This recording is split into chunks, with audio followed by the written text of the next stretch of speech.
There is always something wrong. Okay, let me start. And let me go to the full screen mode. Can you see the full screen mode? Yes, that's perfect. Okay, thanks again, and apologies for these technical issues. Okay, my name is Paolo Scoccai.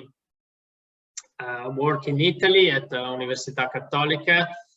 And well, I should say that the main reason I'm here is because I was the supervisor of Eduardo Master of Science thesis, and he invited me to join the session, even though I cannot really claim to be an expert in this area.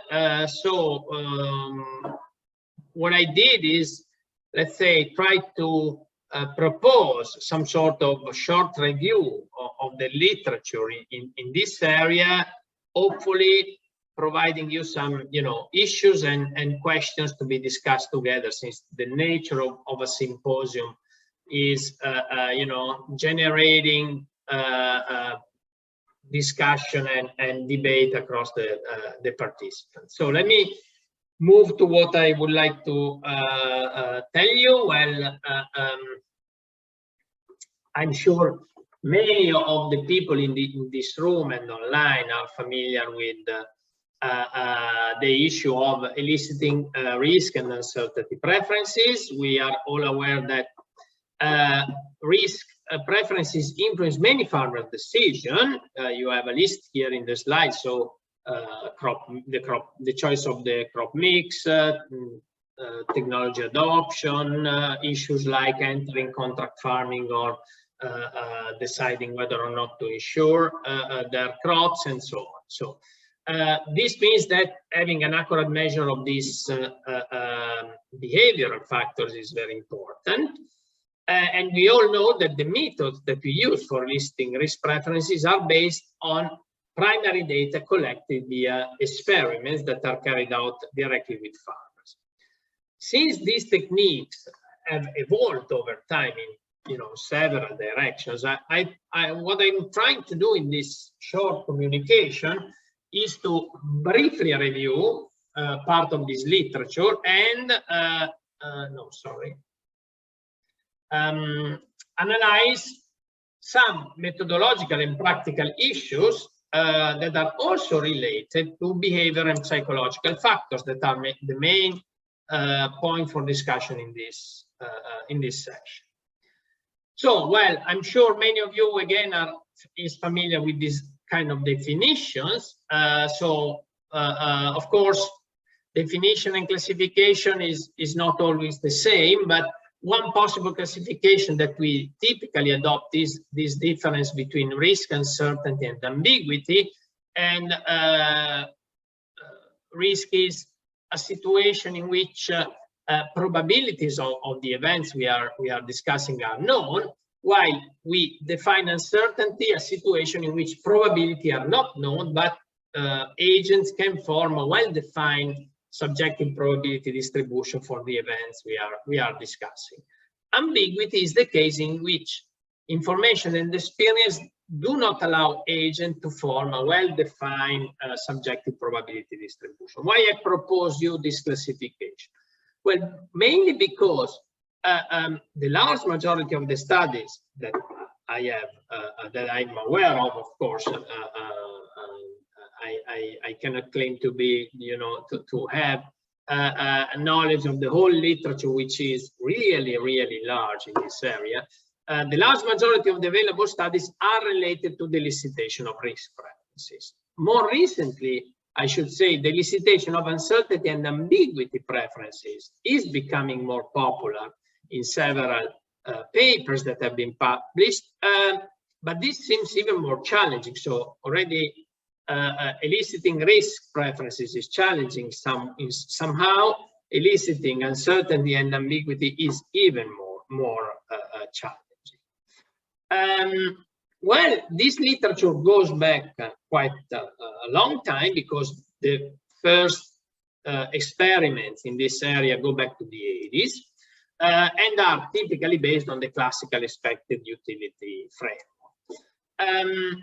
Of course, what we have seen is that over time, many studies have refined the original approach, linking risk preferences also to individual factors, such as socio-demographic attributes, cognitive abilities, personal and behavioral traits. And also linking these to some subjective beliefs. By subjective beliefs, we mean typically subjective probabilities concerning an uncertain outcome, which is familiar to farmers that are surveyed in these experiments.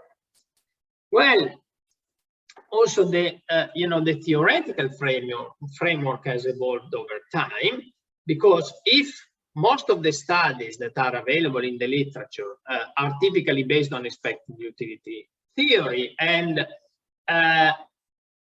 in which risk preferences is typically expressed with only one parameter, which is the classical risk aversion parameter, and very often is what we know as constant relative risk aversion parameter, because we refer to this type of utility function.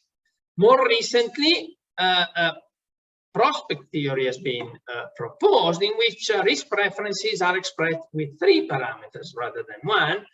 So not just the concavity of the utility function, but also we assume a non-linear probability weighting. So farmers are assumed to give not the same weight to events that have different probabilities. And at the same time, we assume differences. So let's say a stronger aversion to losses compared to gain. This approach can be reduced to the standard expected utility theory as long as the second and third parameters are equal to 1. So one is nested in the other. What is the role of psychological and behavioral factors? Well, typically in this literature, psychological and behavioral factors have been analyzed as determinants of risk attitude. So even though mostly these kind of analyses have been carried out outside the farming sector. So we have studies, for example, linking risk preferences with cognitive ability, so with IQ, and people with higher IQ are, let's say, more willing to take risks. We have also studies linking risk preferences with personality traits, although this link is not very strong. So by personality traits, we mean things like openness, consciousness, extraversion, neuroticism, and this kind of things. Only recently, some studies concerning farmers have been published in studying this type of relationship between risk preferences and some personality traits or beliefs. For example, the relationship with cognitive ability and the relationship with religiousness, for example. So there are studies in this area that are coming out, but let's say less in terms of numbers and in terms of extension of the issues addressed as compared to other sectors. From a methodological point of view, these studies typically combine experimental economic techniques with psychological investigation. And of course, these psychological investigations procedures are taken from the psychological literature. So there are specific protocols that address all the issues related to either the IQ or the personality traits and so on. Well, I think most of us know that the elicitation experiments available in the literature are typically based on lottery choice tasks. However, implementing these lottery-based experiments is not so obvious, because there are several methodological alternatives. So, for example, we can use either hypothetical or non-hypothetical lotteries. So in the second case, of course, we use real money. We can use abstract versus contextualized lotteries. By contextualized lotteries, we mean making a context that is familiar, making the lottery in a context that is familiar to farmers. or we can carry out small amount versus large amount lottery. So small amount means playing with you know, a few dollars, a few euros, or whatever you like.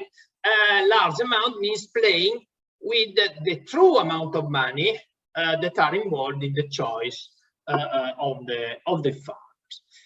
What is the issue, in my opinion? Well, that there are several studies that compare different methodological approaches for eliciting risk preferences, and the results seem to confirm some sort of instability. This means that, you know, changing the method, changing the, you know, adopting one of the possible alternatives that we have just discussed means getting some different measure of risk preferences. And by the way, anytime you choose a specific alternative, you may encounter different practical problems.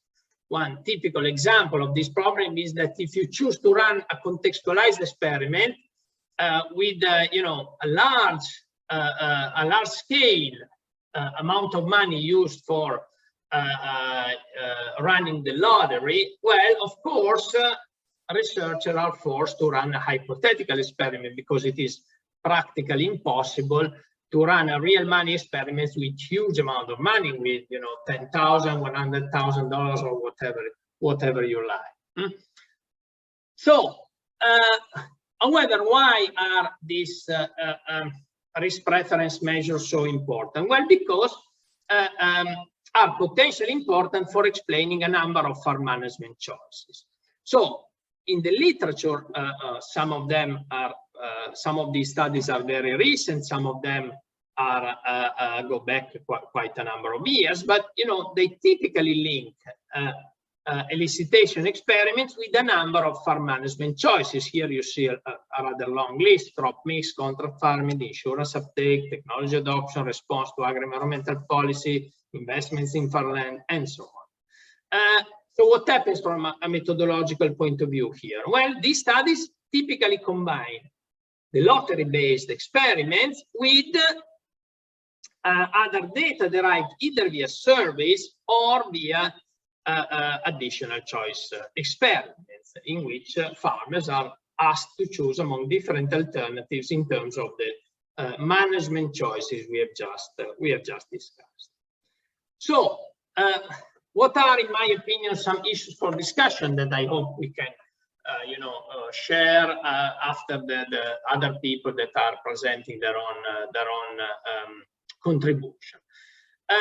Well, since the main focus of this symposium is on the contribution of and you know, on you know, analysis related to psychological and behavioral factors.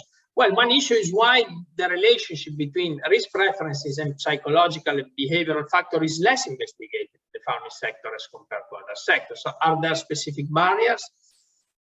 The second issue is, of course, how can we deal with the relative instability of risk preference measures? Since, you know, when we change the method and we run the experiments on the same sample of farmers, it seems that the method is quite influencing the results.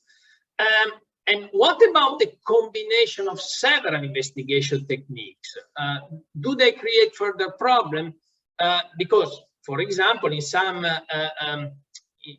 experiments, we run the lottery-based tasks first, and then we investigate the psychological issue.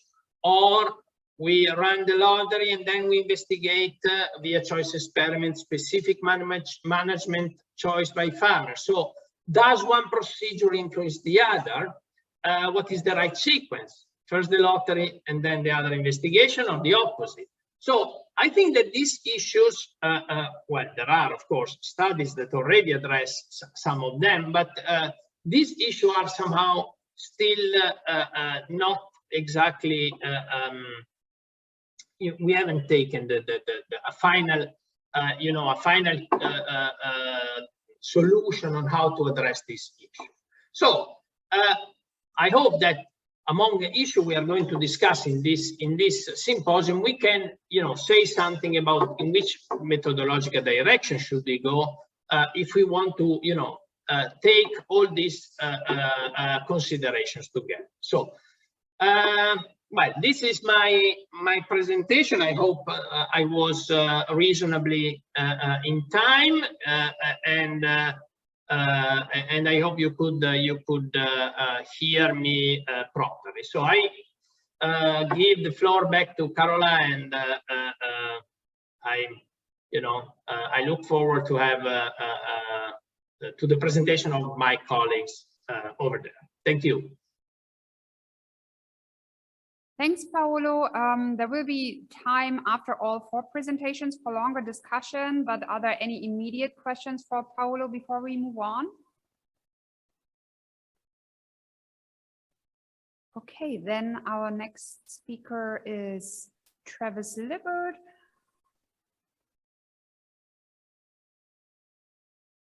I think you probably have to pull up your. So I should do it from here, huh? Yeah, it's on the. It's on this. Or on the desktop. You go ahead. You can you put it somewhere. You can find it there if you want.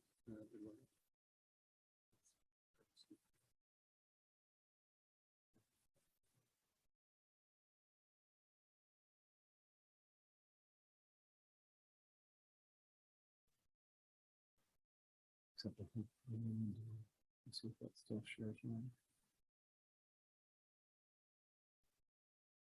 I'm wondering if you can just like.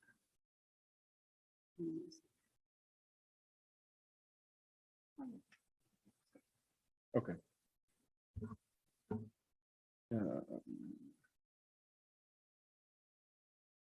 Okay. Great. Thank you. It's good to be here. Thank you for organizing the session, Eduardo, and to be here with these other panelists. It's a pleasure.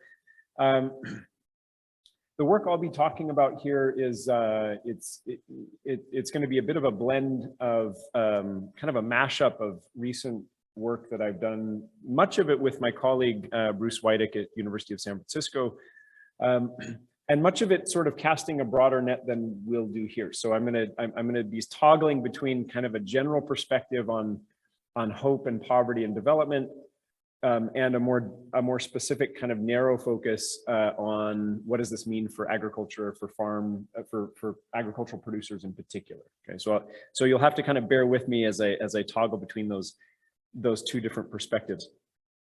And so I think the way I want to start is just to be a little bit provocative with this question, and use this quote from David Brooks to motivate some of what I want to share. This is a quote that's over 10 years old, but something like this cynicism about economists beginning to pick up topics like hope. The way David Brooks puts it, these aspects of human nature that much of economics as a discipline has amputated in the past. As he puts it, he worries that these are deep parts of the human experience and the human soul that are not, as he puts it, reducible to universal laws and cannot be studied like physics. So that's kind of a provocative point of departure that raises this question, which is, should we as economists really be dabbling with matters in matters of the soul? Is there hope? Another way to put that, is there hope that we might study these deeper aspects of human behavior, of human identity, of meaning in human life, to study those aspects in a way that neither amputates those deeper, richer parts of the human experience, but also does not abandon methodological rigor. So that's kind of big, casting a pretty big picture over this topic. Here, I'm going to skip most of this slide, and I just want to mention that some of what I'll share today is actually from a forthcoming chapter in an Oxford compendium on hope that Bruce and I put together. And so you see at the bottom, the objective of our hope chapter is kind of it's to provide a survey of work in development economics related to this topic, And so I will sort of be borrowing from some of that chapter. That chapter is available as a Sega working paper if you're interested in seeing those details. So part of the chapter does include this kind of a framework for thinking about how do we frame this question about hope influencing material prosperity? What are the different pathways by which hope can manifest itself in differences in material outcomes? The framework you see there is tiny, and that's a commitment device so that I don't give in to the temptation to actually go through the framework. So you just trust that it's there. I will just mention a few key features. It's essentially a combination of two conceptual models that I think that both really have relevance in this context. The first is Amartya Sen's capability approach. In Amartya Sen's capability approach, he emphasizes these what he calls conversion factors. And the conversion factors are these are really crucial factors that map resources ultimately into outcomes, but it's resources first into options. So these capabilities are like the choice set. But the conversion factors can be personal. Some can be social, some can be external, but some of these conversion factors are personal. And that's really, I think, where we want to be, how we want to be thinking about hope, okay? Which is sort of this personal conversion factor that affects how much bang for the buck we get from the resources we have access to.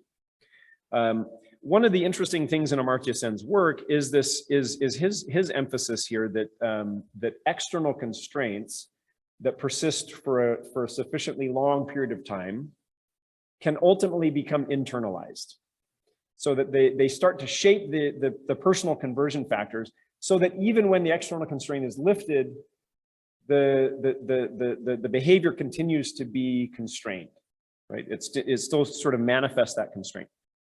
The second conceptual framework that we use in this in our way of sort of thinking about hope and poverty it comes from psychology. So Snyder's hope theory is the dominant cognitive theory in psychology related to hope, and so what he posits is that hope is primarily a way of thinking, and in particular he breaks hope down into these three pieces. So hope consists of three components: aspirations, pathways, and agency. And in this model, this way of thinking, the way of thinking about hope as a way of thinking, it really takes all three. These are complementary, and one without the other is insufficient. Okay, so aspirations, pathways, agency. I'm not going to elaborate that here, given the time constraints, but it's going to sort of frame the way that we survey the literature. There are a couple of questions that come up with this that we really want to sort of underscore in this in the survey that's in the chapter, which is that one critical feature here is how much external constraints are binding relative to these internal conversion factors, right?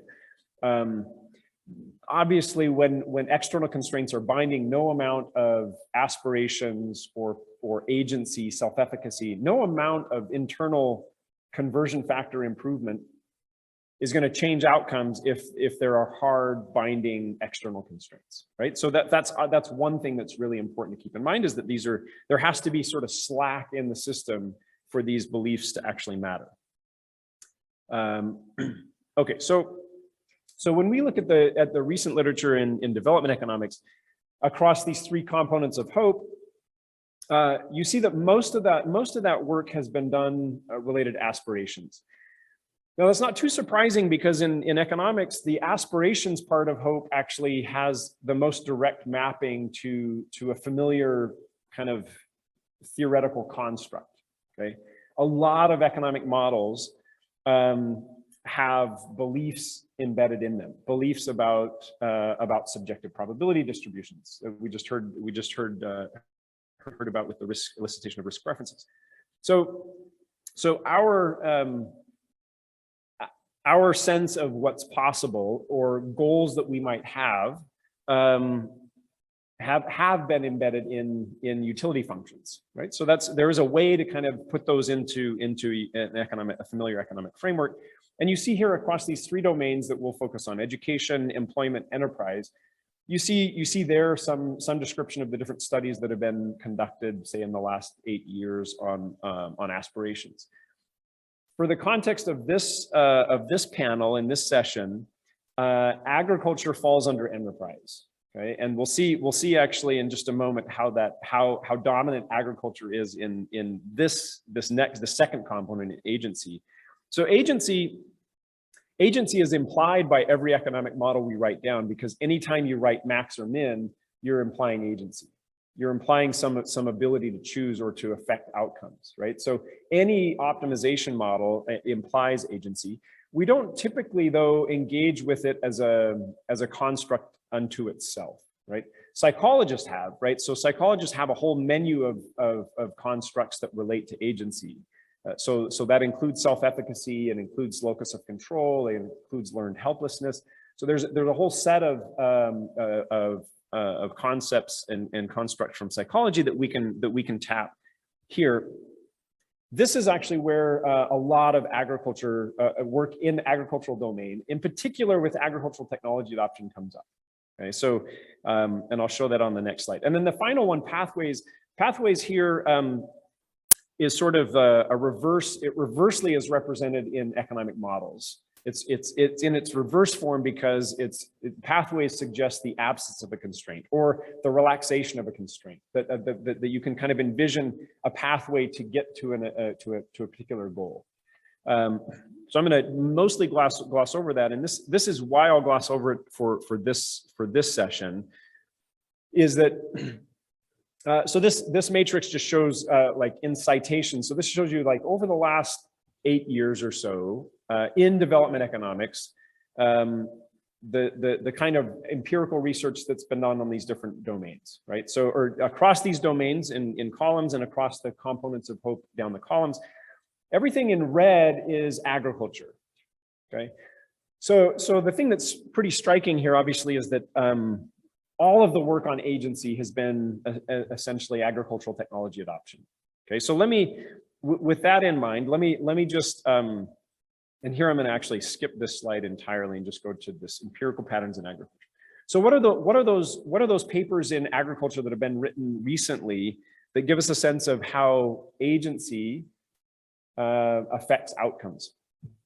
So the first set of papers are papers that were done in East Africa, in Ethiopia, and in Mozambique, that try to understand how a farmer's internal locus of control, that is how much in this sort of the narrative that goes on in our heads, how much of that narrative gives the individual farmer control over events that affect their welfare, how much of their internal locus of control is shaping their technology adoption decisions.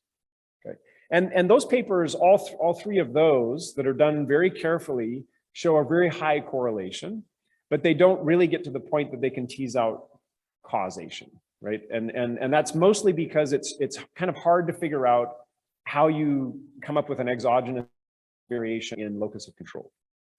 There are attempts to do that, and so this second paper that I'll mention is one that tries to do this, tries to use an instrumental variable approach in Ghana to try to do something a little bit more causal, to see if it's actually the locus of control, internal locus of control, that causes better outcomes for farmers.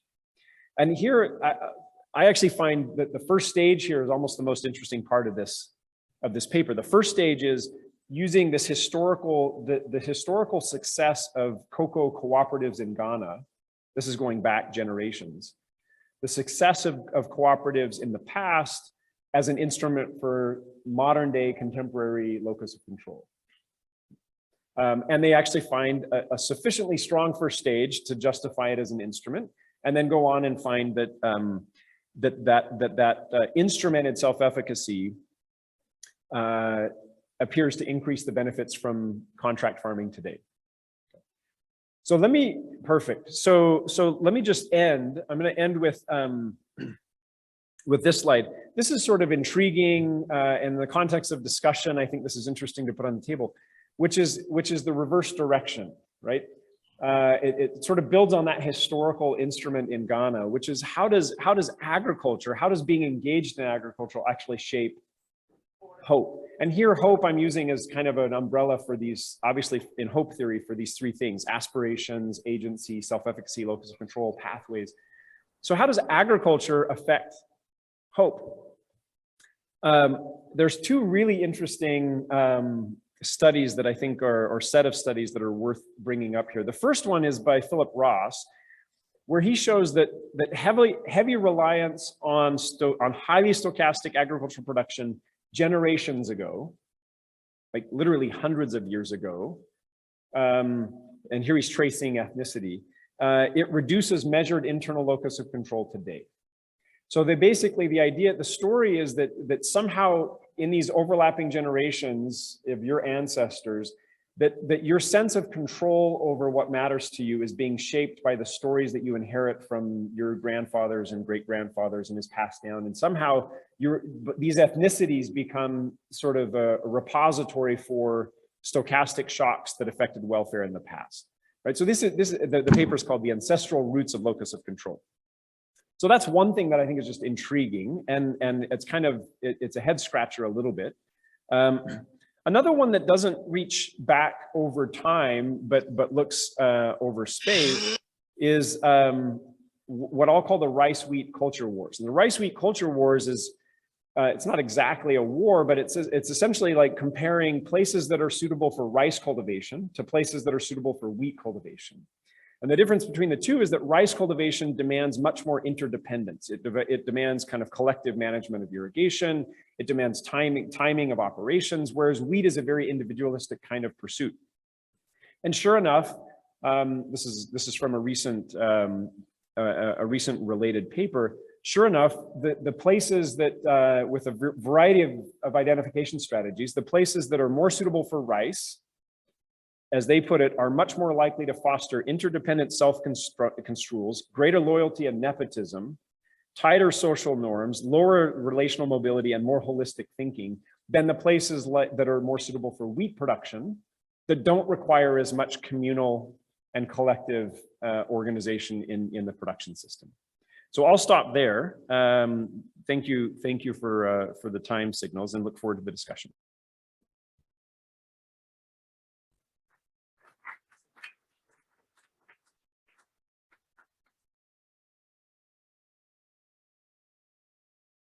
Thank you, Travis. Our next speaker is Eduardo Pelli from University of Munich, and Eduardo, take it away.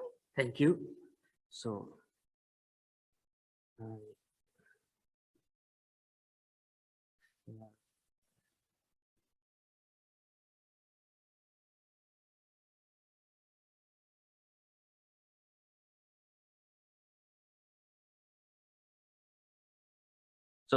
thank you, everyone. Nice to meet you. My name is Eduardo Pelli. I'm a PhD candidate at Technical University of Munich and a visiting PhD candidate at University of Alberta. And I'm doing this work with Ellen Goddard, my co-supervisor at University of Alberta, and Jutta Rosen, my supervisor at Technical University of Munich.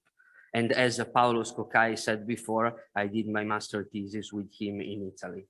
And thank you again for the panelists, Paolo Scocai, Ellen Goddard, and Travis Liebert for accepting my invitation to the symposium. So I'm speaking about how behavioral factors and psychology are important for understanding of consumer attitudes. And in particular, my presentation want to highlight if moral values and the provision of information can influence consumer attitudes for nutritional, environmental, and ethical aspects of foods. So regarding food consumption for nutritional, environmental, and ethical aspects related to moral values, we chose to use the example of superfoods.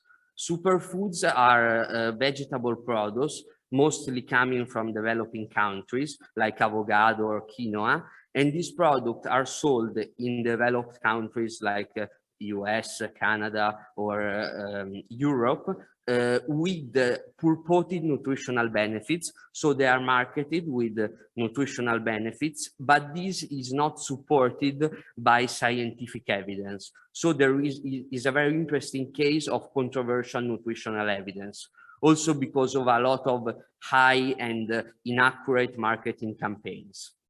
And also there is no scientifically based or regulated definition for superfoods.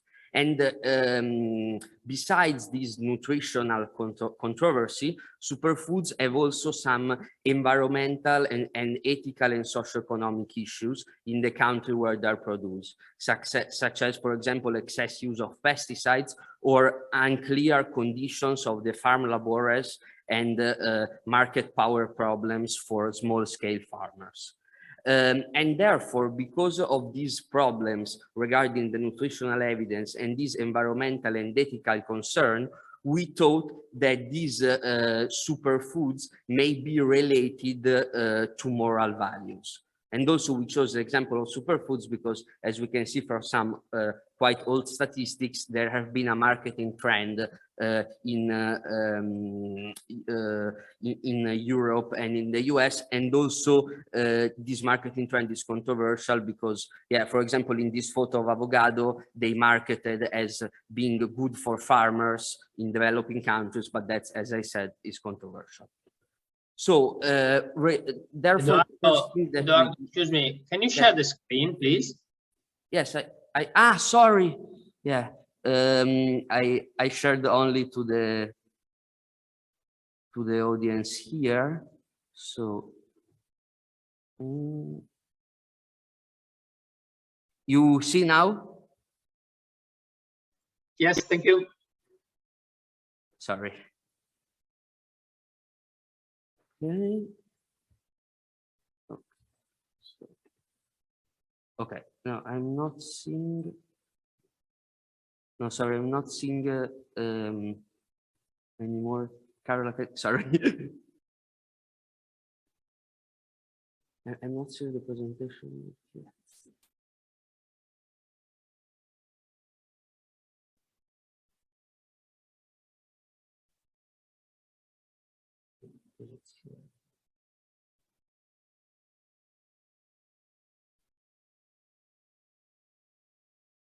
This is one. Yeah, let us.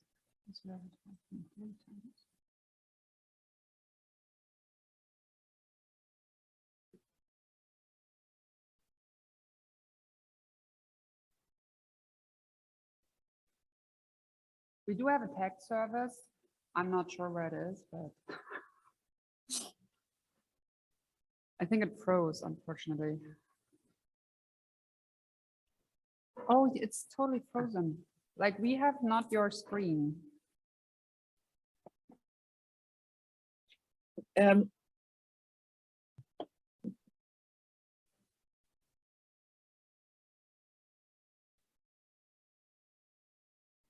we also have lost control over Zoom, so it's like.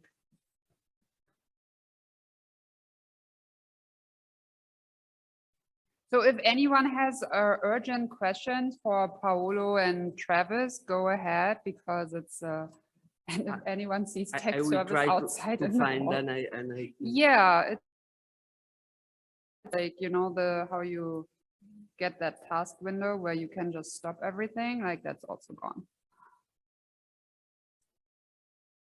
Any questions? Brian.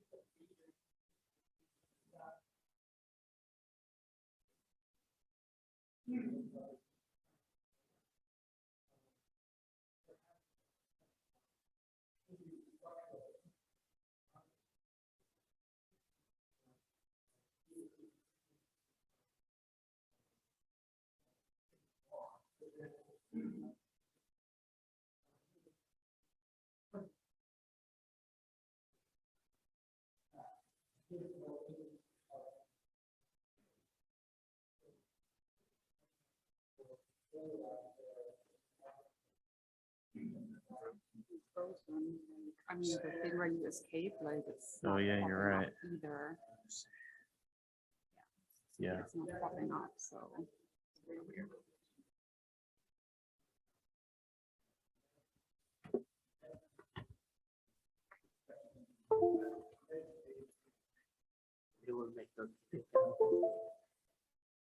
Sometimes let me just.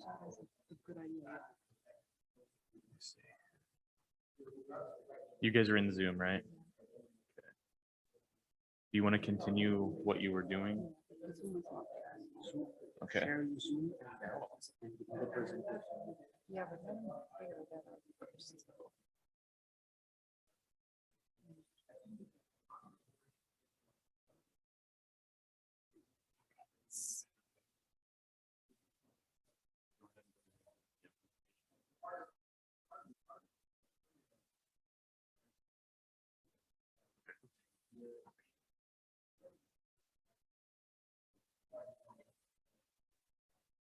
Yeah, the video's still going. Okay, thank you very much, and sorry for the technical problem. So, as we said, with these superfoods have nutritional, environmental, and ethical issues, and these may be related to moral concerns. And that's why we choose it as an example to investigate the influence of moral values on food consumption. So then the first thing that we did is we dig into the literature on moral values and food consumptions. And interesting, there will be some few recent applications, not so much, but some few. For example, Minton et al. Investigated the role moral values in religiosity and diet-minded food consumption. De Backer and Goddard explores the influence of moral values across vegetarian, flexitarian, and full-time meat attitudes. And De Jong and Van Tripp and Goddard et al.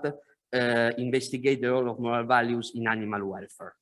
And the interesting thing is that the common theoretical framework of all these studies was the moral foundation theory. The moral foundation theory is a psychological theory quite innovative and quite recent. It was founded in the 2000s years by Hyde and Graham, and it is based on the concept that individuals have 5 base innate moral foundations.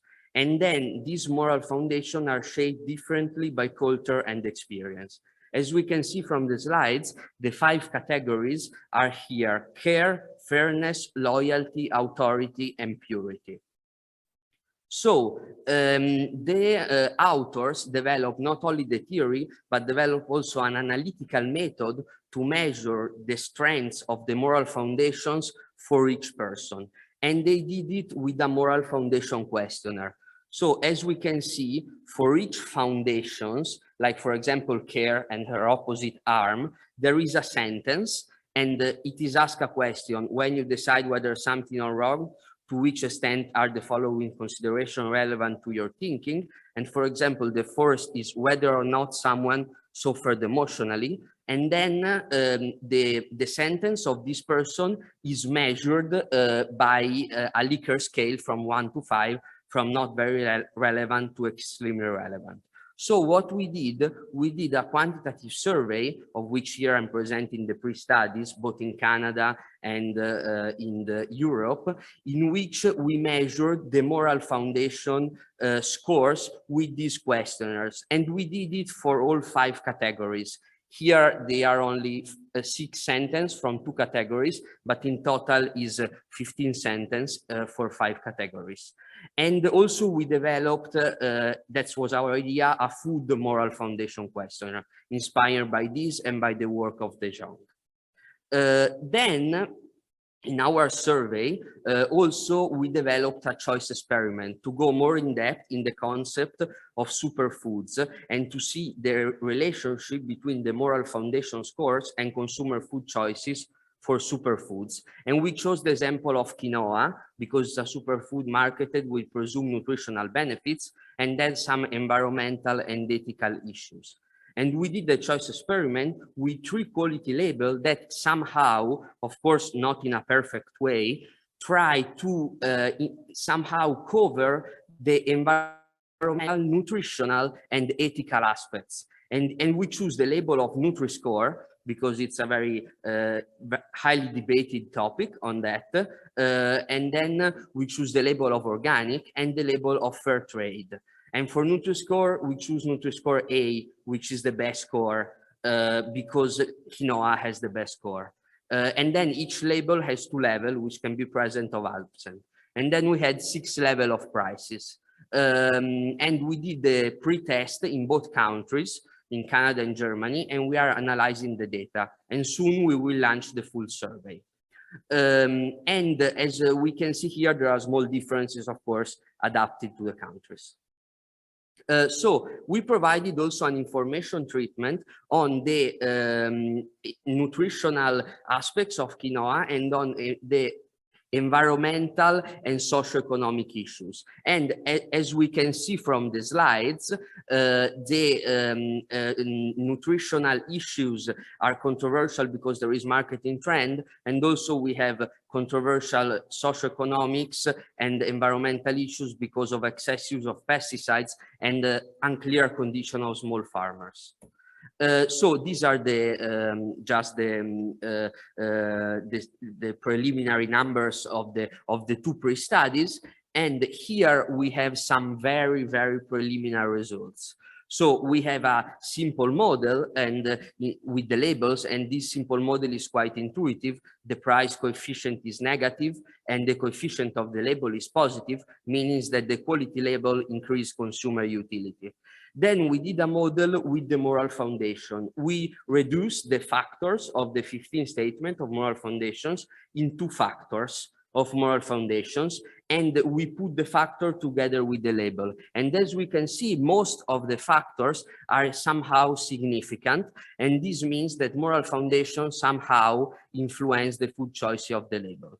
And then we have the information treatment, and as we can see, is negative, meaning that our negative information treatment decrease the utility, and that's quite expected.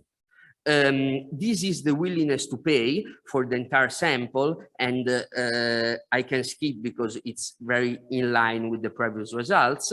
And this is also the willingness to pay with the information treatment, and it shows that with our negative information treatment, the willingness to pay decrease.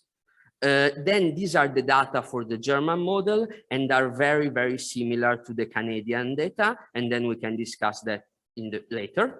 And these also are the willingness to pay and are in line with the other data. And what we learned from the pre-study. So in the Canadian and German pre-study, we learned that our negative information treatment reduced to some extent consumer choices of organic, Nutri-Score, and fair trade label, as well as the willingness to pay.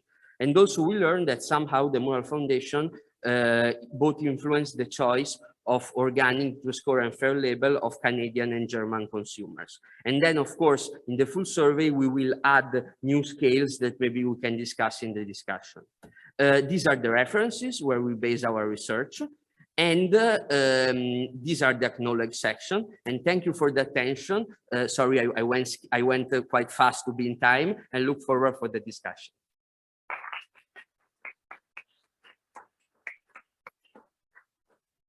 Thank you, Eduardo. Our next speaker is Ellen Goddard from University of Alberta.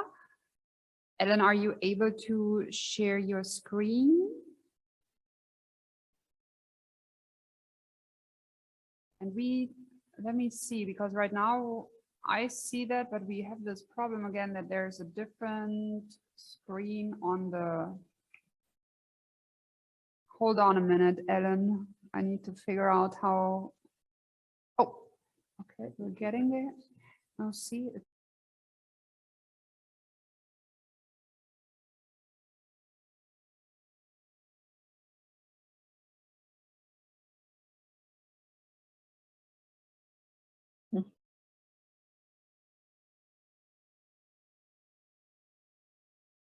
Carola, you're muted. Yeah, I saw that. Okay. Okay, we can see everything well on the screen now. And you can go ahead, Ellen. Okay, thanks very much. So I was very pleased to be invited by our Eduardo to participate in this session before he ever came to Alberta, and started to do some work in Alberta. And so I'm intrigued about it, but I'm going to talk at a very sort of lower level, because while I've been convinced that we have issues around some of the psychological antecedents of attitudes that influence food choices, I have no clue as to the best way to capture those in any sort of model. So I decided that out of some of the survey work I'd done, I'd focus on the question of choosing plant-based livestock products over animal-based livestock products. I'm only going to talk about meat today, but I also did a little bit of work on dairy products, which is very different. But what I see from the real world going on with this discussion is that there are heavy moral or ethical overtones coming at people from a number of different directions about these choices. It's very difficult not to pick up a newspaper or read an online blog that suggests that you have an imperative to switch from animal-based products to plant-based products.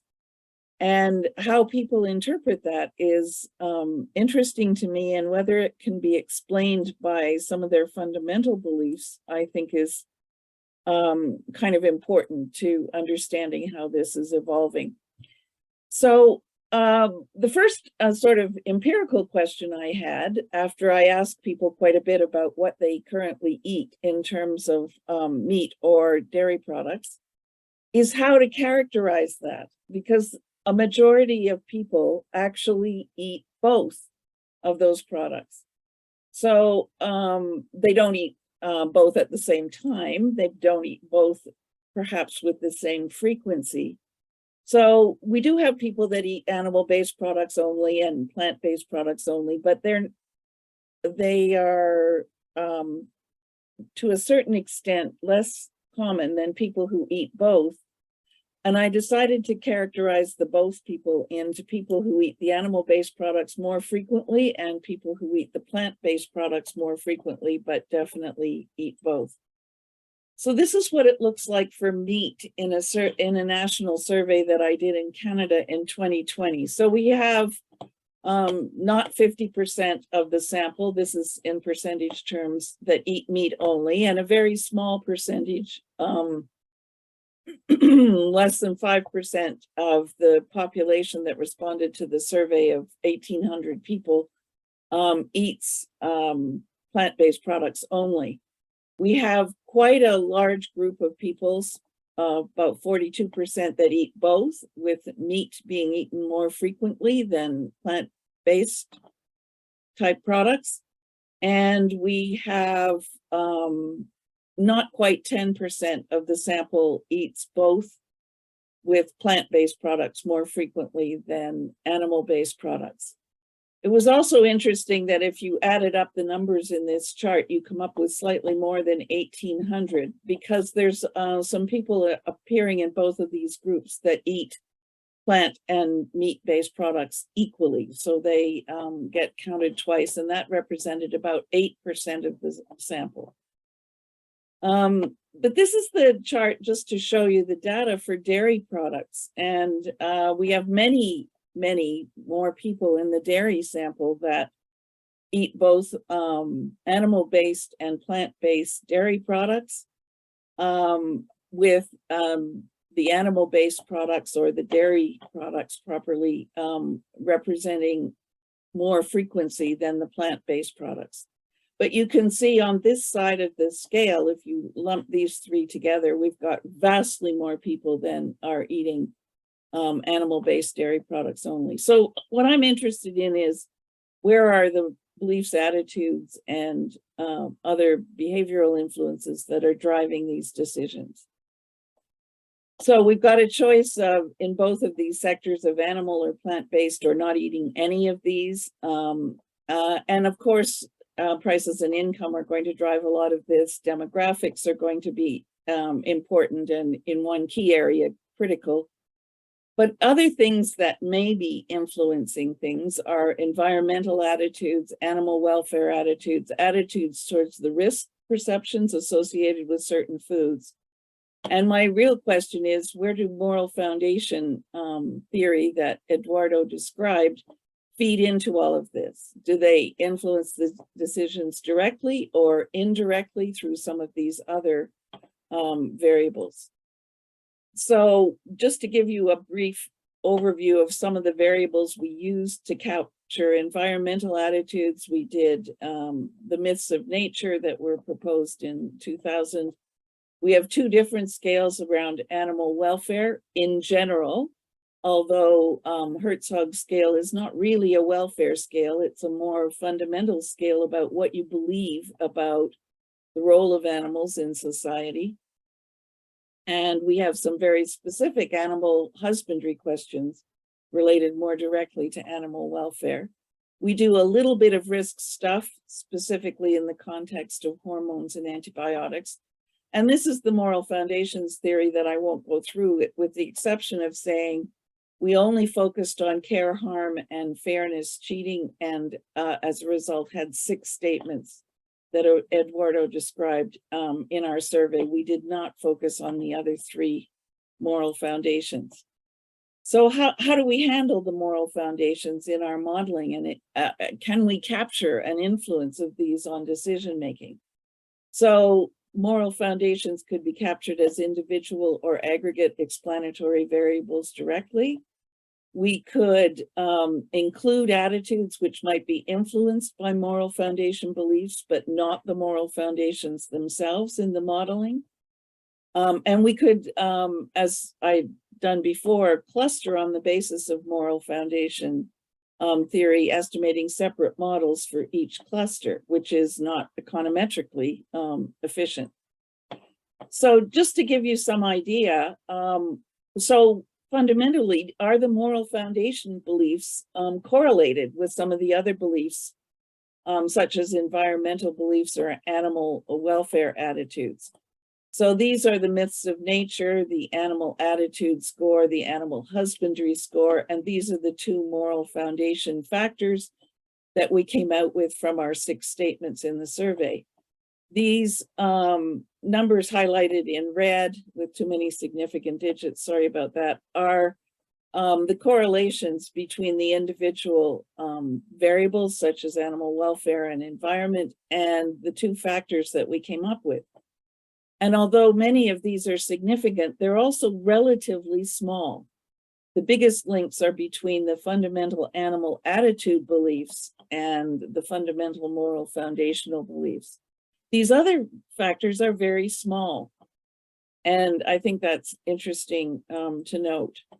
I did some simple regressions, which are not structural equation regressions. We're in the process of doing those to see if there was a link between, say, animal husbandry and these 2 factors, and we get that there is a statistically significant link that we need to further process with structural equation modeling between a moral foundational care belief and animal husbandry attitudes. We get positive and significant relationships between moral foundations and the animal attitudes, which were also the most highly correlated, even though they were not particularly highly correlated. And we get a relationship between fairness and the myths of nature, the first myth of nature variable. So there are some linkages here, but the linkages aren't telling us much about whether you would include both in modeling or one, or the indirect one as in preference to the direct one.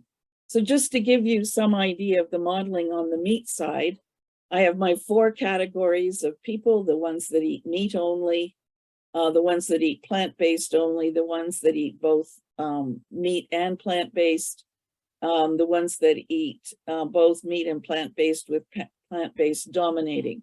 So it's a 0-1 variable, so the entire sample is used in these regressions. And these have the fundamental moral foundation factors included as variables, and you will note that I left out the animal welfare attitudes and the environmental attitudes, but I included other things such as trust, which might also be linked to some of these moral foundations.